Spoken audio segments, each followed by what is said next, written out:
علي صالح.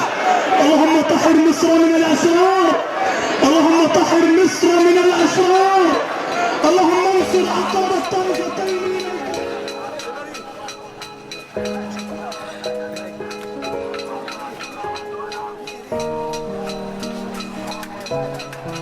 ميرا ركز هنا، ركز هنا، ثواني بس هصورك.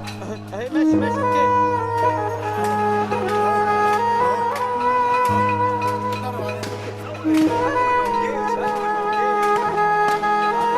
كله ضرب ضرب ضرب ضرب. ده احنا كده كاننا واحد يهودي دخل عليا دخل بالرشاش كده، قوم اللي ما يقومش يروح ضربه في دماغه. حسبنا الله ونعم الوكيل، حسبنا الله ونعم الوكيل. اعلام كذاب، اعلام خاين، اعلام مضلل.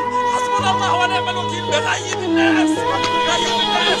احنا في ايدينا ايه؟ حسبنا الله ونعم الوكيل. ليه كده؟ في حد يقتل شعبه، في حد يقتل شعبه. حسبنا الله ونعم الوكيل.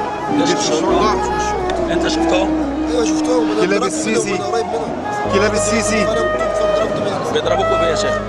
نار ومولوتوف جبته منين؟ شاب مضروب وجاي من في ايده.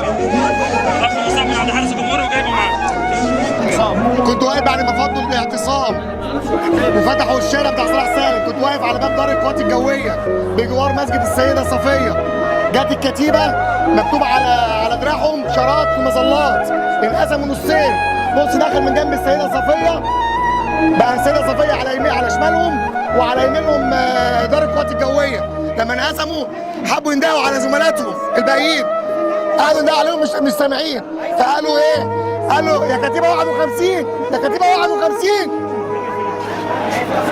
كتيبه 51 مظلات. وهم اللي كانوا بيقولوا يا رجاله ادي صلاح سالم فتحناها اهو.